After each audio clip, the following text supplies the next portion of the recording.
Mais en Corée, je ne pouvais pas étudier parce que le visa ne me permettait pas d'étudier. Quelles sont les opportunités qu'on peut trouver en Australie qu'il n'y a pas en Corée du Sud et vice-versa? Je m'appelle Baba, je suis sénégalais, je vivais en Corée du Sud. J'étais fitness model 2019 jusqu'à 2022. Actuellement, je vis entre Australie et Corée du Sud. Et je suis dans d'autres business. Ça fait combien d'années en Corée du Sud? Je suis venu ici en 2019. Durant Covid, jusqu'à après Covid 2022, j'ai quitté la Corée. Actuellement, je vis en Australie, mais la plupart du temps, je suis en Corée du Sud. D'accord. Et pourquoi? Lorsque je vivais ici, j'étais fitness model et cela était mon boulot à temps plein. Et lorsque j'ai eu une opportunité de vivre en Australie, j'ai bougé avec ma famille. Actuellement, on vit en Australie. Mais pourquoi tu as quitté la Corée alors? Est-ce que ça veut dire que la Corée il n'y a pas suffisamment d'opportunités ou bien c'est parce que l'Australie te plaît que la Corée? Est-ce que tu peux nous donner un peu plus de détails? Étant noir et africain, la Corée du Sud a beaucoup d'opportunités. Mais comme j'avais l'opportunité d'aller en Australie, je me voyais mieux en Australie pour faire ma vie que de rester en Corée du Sud. Mais il y a beaucoup d'opportunités en Corée du Sud pour les jeunes qui veulent découvrir et apprendre quelque chose de nouveau. Vu que tu as vécu dans les deux pays, est-ce que tu peux nous dire un peu quelles sont les opportunités qu'on peut trouver en Australie qu'il n'y a pas en Corée du Sud et vice-versa? En Australie, il y a beaucoup d'opportunités pour étudier. Il y a aussi beaucoup d'opportunités pour travailler. Mais pour fonder une famille, c'est mieux pour un Africain. Mais si vous voulez faire plus d'entertainment, comme modeling, acting, la Corée, c'est la meilleure place. Quelle est ton activité en Australie? Au début, je travaillais dans un club. Après, j'ai fait un diplôme de fitness trainer. J'ai travaillé ça pendant 1 an. Ouais. Et j'ai eu l'opportunité de revenir en Corée du Sud pour un nouveau key business. Raison pour laquelle, depuis 2024, je fais des va-et-vient, quoi. Tu as deux montres au poignet. Ça, c'est pour le sport. Étant fitness key model, on a besoin d'un Apple Watch pour pouvoir voir nos calories, ce qu'on dépense. Et ça, c'est juste une montre de luxe, quoi. Qu'est-ce que tu as aimé le plus quand tu étais en Corée ici, là? Et qu'est-ce que tu n'aimais pas? Ce que j'aime le plus en Corée du Sud, c'est la sécurité. Parce qu'on peut dire que la Corée, le Japon, ce sont les pays les plus safe dans le monde. Ouais. Tu ne te soucies jamais des agressions, vols et autres. Et aussi, la Corée est très propre comparée aux autres pays. On ne se sent pas, il y a les saletés et tout. Aussi, côté boulot, peut-être on peut dire que côté boulot, on peut dire que c'est là où le bas blesse parce qu'il y a beaucoup de pression. Si tu travailles ici, tu sens la pression 24 hours, right? Ce que j'aime pas en Corée du Sud, je peux dire que ils connaissent pas la culture noire. J'aurais bien aimé que les Coréennes aient plus de connaissances sur la culture noire. Il y a beaucoup de Coréens qui disent « Oh, je connais comment pense l'Africain ». Et il y a 1000 Africains, right? Chacun a sa propre manière de penser.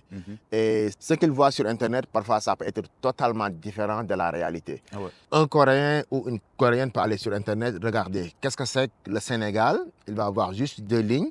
Il va penser que c'est ça le Sénégal. Parfois, c'est le cas. Un Coréen te demande, oh, where are you from? You say, I'm Senegalese. Oh, this is like how Senegalese think. And it can be so different. Est-ce que tu as connu des mésaventures quand tu étais en Corée? Lorsque j'étais venu en 2019, j'étais dans un Goshiwan.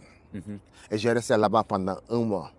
Et lorsque j'ouvrais le frigo, il y a une odeur qui n'était pas bonne qui se sentait, quoi. Et je ne savais pas que c'était le kimchi. Et si je voyais les gens manger ça, et ça a été un peu drôle, mais actuellement, je mange du kimchi tous les jours. Comment ça s'est passé ton adaptation en Australie? Lorsqu'on est parti en Australie, c'était easy, quoi, parce que je parlais anglais. Et en Corée, je ne parlais pas coréen. Donc, la communication est beaucoup plus facile. En Australie, je ne paie pas de location parce qu'on a une maison. Donc, il y a moins de pression. Tu te réveilles, tu prends ton ordi, tu fais tes cours. Le soir, tu pars en sport.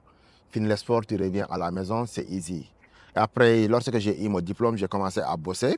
Mais en Corée, je ne pouvais pas étudier parce que le visa ne me permettait pas d'étudier. Et pour le boulot, tu étais obligé d'attendre d'avoir un boulot de modeling pour gagner de l'argent. Et en Australie, c'était automatique, quoi. Tu pars, après les études, tu commences à bosser et tu commences à gagner de l'argent. C'était du tic au tac, quoi. C'était easy. Et pour communiquer, les gens parlent anglais. Donc, tu peux communiquer avec tout le monde. Et est-ce qu'il y a plus d'étrangers en Australie qu'en Corée ou bien c'est comment là-bas? En Australie, il y a beaucoup d'étrangers parce qu'on parle de multiculture. Mhm. It means like it have a lot of culture. Tu vas avoir des Chinois, tu vas avoir des Coréens, tu vas avoir des Africains, tu vas avoir des Blancs, tu vas avoir des Indiens, tu vas avoir n'importe qui. Donc, en Australie, tu vas voir un Noir et tu dis qu'il est Australien.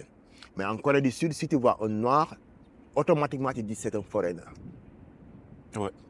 Donc, il y a beaucoup d'étrangers et chacun se sent chez toi.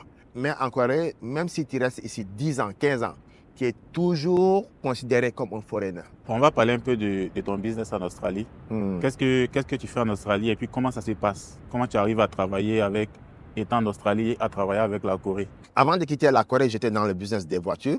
Mhm. J'exportais des voitures vers le Sénégal. Lorsque le Covid est arrivé, le prix des conteneurs sont grimpés, il y a l'inflation et c'était un peu difficile de faire du business. J'ai arrêté le business pendant 1 an et j'étais en Australie. Et du coup, mes chaînes YouTube, TikTok et Instagram, j'ai eu pas mal de followers qui me demandaient qu'ils veulent acheter des voitures de la Corée pour envoyer au Sénégal. Et je travaille avec des gens ici et le service n'était pas parfait. Parfois, tu envoies de l'argent à quelqu'un, tu lui dis que oh, je veux que vous achetez ça pour un client. Il peut garder l'argent pendant 1 semaine, 2 semaines. Et la voiture que le client veut acheter, et la voiture que le client veut acheter, le gars n'achète pas la même qualité ou bien le service n'est pas parfait, quoi, comme, d'une manière qu'on l'avait demandé. Raison pour laquelle je me suis dit que de prendre le business moi-même et de faire ça convenablement pour satisfaire les besoins des clients. Est-ce que ça évolue? Ça progresse bien? Pour l'année 2024, on a vendu 560 voitures pendant 1 an. Wow. Donc, on peut dire que ce sont des grands chiffres, quoi. Wow, c'est super. D'accord. Maintenant, qu'est-ce que tu peux donner comme message à ceux qui veulent acheter des voitures en Corée et tout? Qu'est-ce que tu peux leur dire? Je peux dire qu'acheter une voiture, c'est un achat de luxe parce que tu dépenses des millions. Donc, tu ne peux pas faire ça avec une personne lambda qui ne connaît pas le domaine. Et aussi, tu ne peux pas acheter une voiture sans inspection et tu ne peux pas acheter une voiture dans les junkyards. Donc, il faut aller là où les Coréens partent pour acheter leur voiture et tu peux acheter une voiture là-bas. C'est le service qu'on offre aux clients. On te donne les liens, tu pars, tu choisis la voiture que tu veux, on vous fait le devis et on vous envoie la facture dans votre boîte mail et vous nous faites le versement.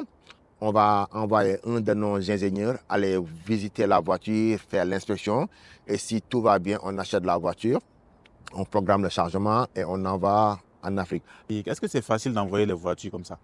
C'est Est-ce que facile ça d'envoyer prend en pas Afrique. du temps? Parce que les clients, si ça dure trop, si ça fait 2-3 mois, là, les clients ils vont se plaindre. Oui. Donc, est-ce que c'est facile d'envoyer? Et puis, quel est l'avantage à envoyer des voitures depuis la Corée vers l'Afrique alors que l'Europe, c'est à côté? L'Europe, c'est à côté, mais les prix sont chers en Europe. Et la qualité, c'est moins que la qualité qu'on peut avoir en Corée du Sud. Et pour du côté transport, ça peut être 45 à 60 jours. Mais parfois, il y a des retards qu'on ne maîtrise pas, comme du côté de CMA, du côté de Maasland. Mais ce qu'on peut faire est, si on achète la voiture aujourd'hui, on charge demain. Donc, dans 5-6 jours, le conteneur va quitter. Et dans 45 à 60 jours, le client va recevoir la voiture.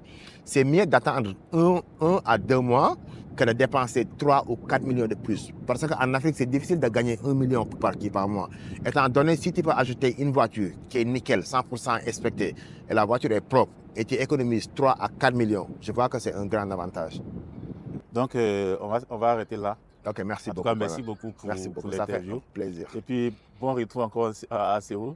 Ça fait plaisir parce que, tu te rappelles, on a fait plus de 4 boulots Oui, ensemble. c'est comme ça qu'on s'est connus. Yeah, on a fait des vidéos qui shooting, on a fait Ouais. des films ensemble.